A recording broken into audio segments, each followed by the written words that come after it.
Hello learners, आपका एक बार फिर से स्वागत है मेरे इस चैनल द रेडिएशन नेशन पर। तो आज के टॉपिक के लिए मैं आपके लिए लाया हूं थर्मियोनिक एमिशन और उससे रिलेटेड कुछ और effects, for example Edison effects, space charge effect etcetera. तो चलिए बिना किसी देरी के शुरू करते हैं। Thermionic effect. Thermionic effect basically emission of electrons और आयंस और charge particles from the surface of a metal. But किसकी वजह से होता है? ये हीट या थर्मल एनर्जी की वजह। अब इसका यूज कहां होता है? तो इसका यूज कैथोड में होता है to emit the electrons. Cathode या फिलामेंट से इलेक्ट्रॉन्स एमिट होते हैं। तो भाई वो इलेक्ट्रॉन्स आते कहां से हैं? जो टंगस्टन है, फिलामेंट हमारी टंगस्टन की बनी होती है। फिलामेंट के जो फिलामेंट में जो टंगस्टन है उसके इलेक्ट्रॉन्स वो अपने शेल से, जो उनका इलेक्ट्रॉनिक शेल है, उससे फ्री होते हैं और फिर वो एनोड की तरफ एक्सेलरेट करते हैं। तो भाई अब ये इलेक्ट्रॉन्स आए कहां से? तो हम इसको थोड़ा सा एटॉमिक लेवल पर पढ़ने की कोशिश करते हैं। अब फॉर एग्जांपल ये मेरा एटम है, इसके अंदर ये इलेक्ट्रॉन्स हैं। अब हमें पता है कि जो एटम के में इलेक्ट्रॉन्स होते हैं वो बाइंडेड होते हैं towards the nucleus. Nucleus is positively charge, electrons are negatively charge. तो इलेक्ट्रॉन और प्रोटॉन यानी पॉजिटिव एंड नेगेटिव चार्ज में एक अट्रैक्टिव फोर्स होती है, like charges repel and opposite charges attract each other. तो इन दोनों के बीच एक अट्रैक्टिव फोर्स होती है, अट्रैक्टिव फोर्स होती है। अब ये अट्रैक्टिव फोर्स, इसकी वजह से एनर्जी भी होगी, तो जिसको हम पोटेंशियल एनर्जी बोलते हैं। तो देयर इज एनर्जी जिससे ये प्रोटॉन इलेक्ट्रॉन को अपनी तरफ खींच रहा है, अपनी तरफ बाइंडेड रखा हुआ है। पोटेंशियल एनर्जी, इसको हम बाइंडिंग एनर्जी भी बोलते हैं, binding energy of that electron, इसको हम बाइंडिंग एनर्जी भी बोलते हैं। अब होता क्या है, अगर हम इसको फ्री कैसे कर सकते हैं? बेसिकली जब फिलामेंट में से करंट ट्रेवल करता है तो हमें पता है कि टंगस्टन, इसमें रेजिस्टेंस काफी हाई है, हाई रेजिस्टेंस वाला मेटल है ये टंगस्टन। तो और हमें एक और चीज पता है, हीट। हमने बचपन में पढ़ा था H is equal to I square R T होता है, where I is current, R is resistance and T is time for which the current is flown and H is heat। जब भी करंट किसी कंडक्टर में से travel करता है, खासकर ओमिक कंडक्टर्स में से, तो there is generation of heat. और हम ये जानते हैं कि टंगस्टन एक ऐसा मेटल है जिसका रेजिस्टेंस बहुत ज्यादा हाई है। आपने इसका सबसे बेस्ट एग्जांपल इलेक्ट्रिक बल्ब्स में देखा होगा, जैसे जो एडिसन ने बल्ब्स बनाए थे, उसमें क्या होता है कि ये जो फिलामेंट होती है इसमें रेजिस्टेंस इतना हाई होता है कि ये ग्लो करती है, हीट की वजह से ये ग्लो करती है। सेम चीज यहां पर भी होती है, बट ये ग्लो करने की वजह फिलामेंट में से इलेक्ट्रॉन्स निकल कर बाहर आने लगते हैं, ये अपना शेल छोड़ने लगते हैं। ये शेल छोड़ते हैं तो ये फिलामेंट के जस्ट बाहर आकर इकट्ठा होने लगते हैं। ये जो प्रोसेस था जिसमें इलेक्ट्रॉन्स ने अपना ऑर्बिट छोड़कर वो फिलामेंट के बाहर एक्यूमुलेट होने लग गए, इसको नाम दिया जाता है एडिसन इफेक्ट। जब ये इलेक्ट्रॉन्स थर्मल एनर्जी की वजह से ये इतनी एनर्जी गेन कर लेते हैं कि ये वहां से निकल गए, और जब ये इलेक्ट्रॉन यहां पर एक इलेक्ट्रॉन क्लाउड बनाने लग गए, इस इफेक्ट को हम बोलते हैं एडिसन इफेक्ट। और ये जो क्लाउड जमा हो रहा है इसको हम बोलते हैं स्पेस चार्ज। थर्मियोनिक एमिशन समझ में आ गया? Emission of electron from the surface of metal, excess heat मिली, ये फ्री हो गए, फ्री होकर ये बाहर निकल आए। अब यहां पर ये फ्री है, ठीक है, तो अब इनके साथ आप कुछ भी कर सकते हैं। इसको चाहे तो आप एक्सलेट करवा दें एनोड की तरफ, अगर आप कुछ नहीं करेंगे तो ये वापस जाने लगेंगे, उसके बारे में मैं अभी बताता हूं। तो हमने पढ़ा फिलामेंट, इसमें हमने करंट रन कराया, ये करंट हम थ्रू फिलामेंट सर्किट, ये करंट कौन प्रोवाइड करता है? फिलामेंट सर्किट ये करंट प्रोवाइड करता है। करंट इसमें से चला तो करंट ने फिलामेंट को हीट करा, जैसे जैसे ये हीट करता है ये अराउंड 3 to 5 एम्पियर या जो भी हम ट्यूब करंट सेट करते हैं उसके उतना होता है। तो इलेक्ट्रॉन चला, इसने इसको हीट करा, हीट करने की वजह से यहाँ पर इलेक्ट्रॉन एक्यूमुलेट होने लग गए, वो अपने इलेक्ट्रॉन ऑर्बिट को छोड़कर यहां पर एक्यूमुलेट होने लग गए। इसको क्या बोलते हैं? Space charge. और इस एक्यूमुलेशन को क्या हम बोलते हैं? ये जो प्रोसेस था एक्यूमुलेशन का, इसको हम बोलते हैं एडिशन इफेक्ट।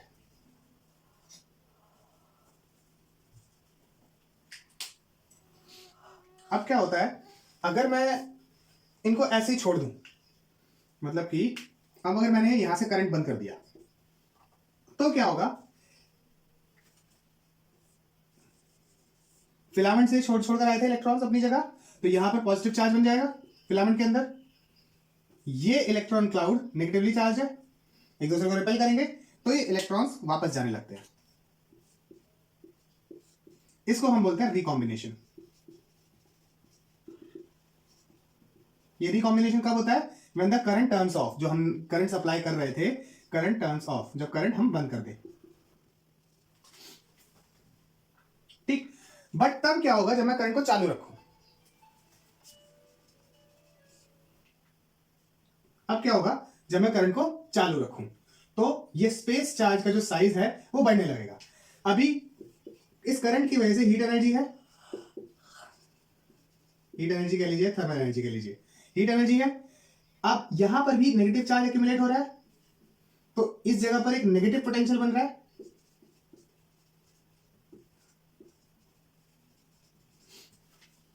ठीक है, ये वो कंडीशन है जब करंट इज ऑन,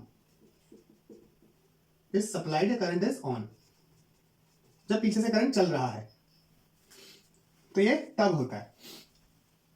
इसके पास हीट एनर्जी है, यहां पर एक नेगेटिव पोटेंशियल बन रहा है। जब तक ये हीट एनर्जी ज्यादा रहेगी तब तक इलेक्ट्रॉन्स का फ्लो इस डायरेक्शन में रहेगा, स्पेस चार्ज और बढ़ता जाएगा, एडिशन इफेक्ट और होता जाएगा, एक्यूमुलेट होता जाएगा। एक टाइम आएगा जब ये जो नेगेटिव चार्ज है ये बहुत ज्यादा हो चुका होगा अमाउंट में, जब बहुत ज्यादा हो गया होगा तो ये नेगेटिव पोटेंशियल एनर्जी ये भी बहुत ज्यादा बढ़ जाएगी। एक टाइम आएगा जब ये दोनों बिल्कुल इक्वल हो जाएंगे।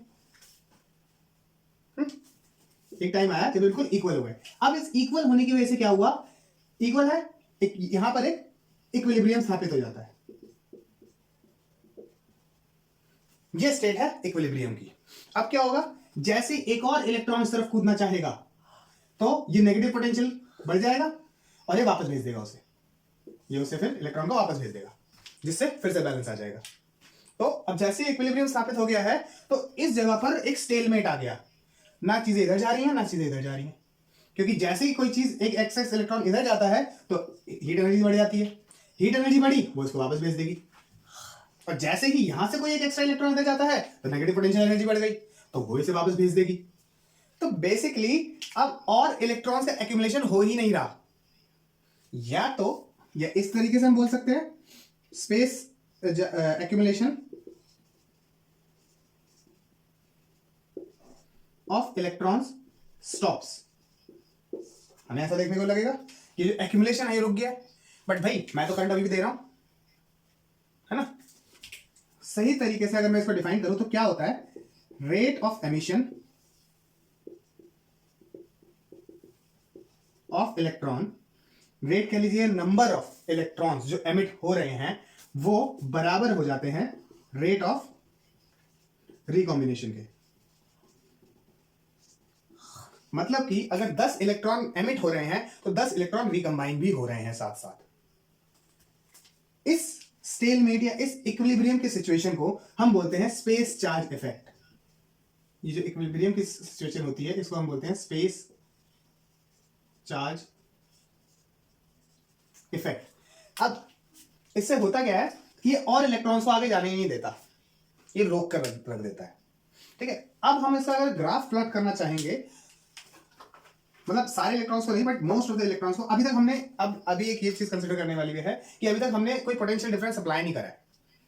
ठीक है, ये बात अभी ध्यान में रखना। अब हम क्या करते हैं, एक पोटेंशियल डिफरेंस अप्लाई करके देखते हैं, उसके बाद देखते हैं क्या होता है। अब किस सिनेरियो में हम स्पेस चार्ज इफेक्ट वाली फिलामेंट को थोड़ा सा पोटेंशियल डिफरेंस, एक positive potential towards the anode हम अप्लाई करके देखते हैं, उसके बाद देखते हैं क्या होता है।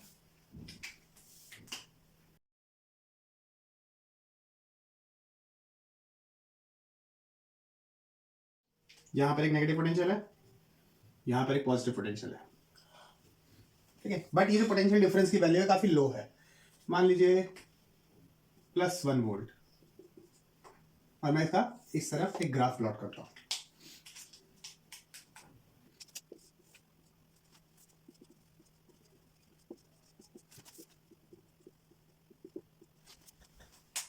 अब मैंने यहां पर कुछ एक पॉजिटिव पोटेंशियल अप्लाई करा, इधर पॉजिटिव तो जाहिर सी बात है, इधर नेगेटिव। अब इससे क्या होगा, हमारे पास जो कुछ इलेक्ट्रॉन्स हैं उनको अभी जिंदगी का मकसद मिल गया। अभी तक वो क्या हो रहा था, जब इस तरफ कोई पोटेंशियल डिफरेंस नहीं था तो वो सिंपली अपने सरफेस से निकलकर बस बाहर आकर एक्यूमुलेट हो रहे थे, वो कहीं और जा नहीं रहे थे, क्योंकि उनके पास काइनेटिक एनर्जी नहीं है। हमने जो हीट एनर्जी दी है वो केवल इतनी दी है कि वो अपने सरफेस से इजेक्ट हो गए, बट वो इतनी नहीं है कि इलेक्ट्रॉन को और आगे फर्दर मूव कर सके। तो इससे क्या हो रहा था कि यहाँ पर बस एक एक्यूमुलेशन हो जा रहा था। अब इन इलेक्ट्रॉन्स के पास जिंदगी के जीने का कोई मकसद नहीं है। अब हमने एक पॉजिटिव पोटेंशियल अप्लाई करके इलेक्ट्रॉन को एक जिंदगी जीने का मकसद दे दिया।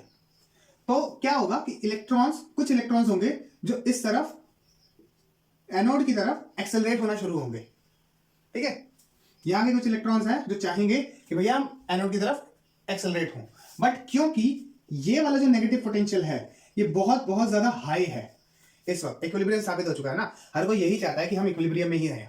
अगर आप किसी भी एक ऐसे सिस्टम को जो इक्विलिब्रियम पर है, चाहे वो किसी भी टाइप का इक्विलिब्रियम हो, अगर आप उसे डिस्टर्ब करते हैं तो उस सिस्टम वो सिस्टम अपने आप को चेंज करने लगता है, और वो चेंज इस तरीके से करता है कि एक्सटर्नल इंटरफेयर को वो मिनिमाइज कर सके। आपने बॉर्न हेबर प्रोसेस पढ़ा होगा, जिसके अंदर हम एमोनिया का प्रोडक्शन करते हैं। तो एमोनिया का प्रोडक्शन बढ़ाने के लिए हमें जो रिएक्टेंट्स हैं उनकी कंसंट्रेशन बढ़ानी पड़ती है, क्योंकि इक्विलिब्रियम ताकि एमोनिया के प्रोडक्शन को फेवर करे। तो सेम चीज इसमें भी है, जैसे ही हमने एक पॉजिटिव पोटेंशियल इंट्रोड्यूस करा तो इलेक्ट्रॉन्स की इच्छा हुई कि भाई हम एनोड की तरफ एक्सेलरेट करें, बट यहां पर एक इक्विलिब्रियम एस्टैब्लिश था, तो वो अपने आप में ऐसे चेंजेस करता है कि वो इस सिस्टम, इस वाले जो नए सिस्टम में चेंज है उसको अपोज करते हैं। इससे क्या होता है, सारे इलेक्ट्रॉन्स उस तरफ नहीं जाते, मोस्ट ऑफ द इलेक्ट्रॉन्स इस हाई नेगेटिव पोटेंशियल की वजह से रुक जाते हैं, ठीक। तो 0 वोल्ट जब यहां पर था तो करंट 0 था, ट्यूब करंट। जैसे ही मैंने कुछ पोटेंशियल डिफरेंस बढ़ाया, मान लीजिए मैंने इसमें शुरू से ही जो फिलामेंट सर्किट था उससे मैंने इसको 20 mA दे रखा था, 20 ले लिए थी, कुछ ले लिए, हाइपोथेटिकल वैल्यू कि मैंने इसको 20 mA दे रखा था। अब कायदे से अगर ये ना होता तो 1 वोल्ट के पोटेंशियल डिफरेंस पर भी ये जो 20 mA का करंट है एक बार में एनोड की तरफ चला जाता। भाई ये एक ऐसी सिचुएशन इमेजिन करिए जिसमें ये नहीं है, तो कोई रुकावट ही नहीं है। जब रुकावट ही नहीं है तो करंट फ्री फ्लो करेगा, बट हमारे पास अभी रुकावट है। तो ऐसे टाइम पर 20 mA से कम ही करंट जाएगा। हो सकता है एक आधा इलेक्ट्रॉन जाए, 2 इलेक्ट्रॉन जाए, 3 इलेक्ट्रॉन जाए, कुछ इलेक्ट्रॉन जाए।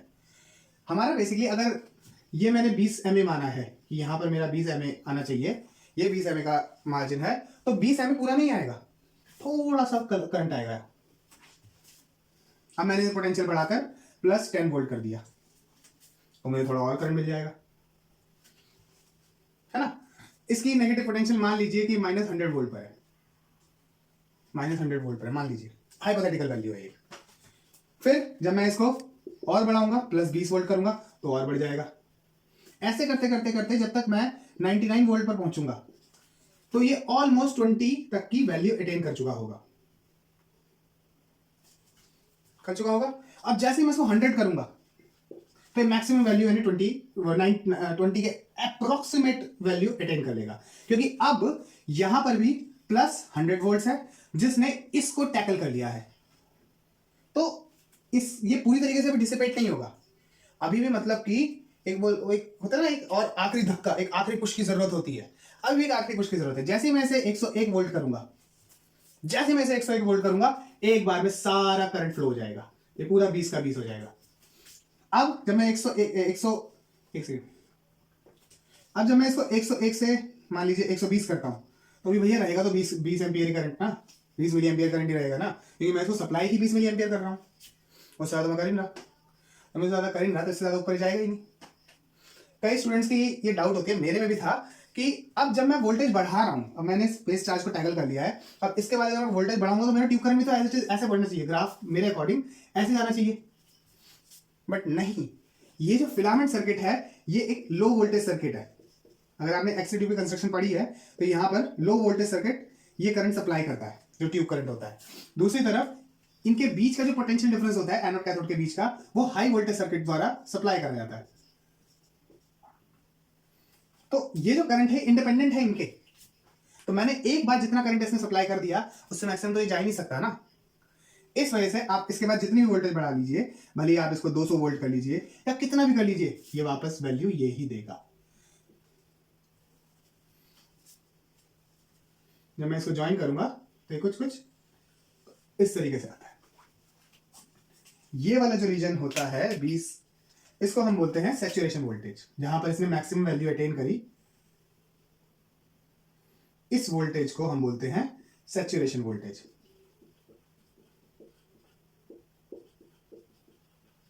तो जब आप सैचुरेशन वोल्टेज को डिफाइन करेंगे, it is the minimum voltage required to overcome the space charge effect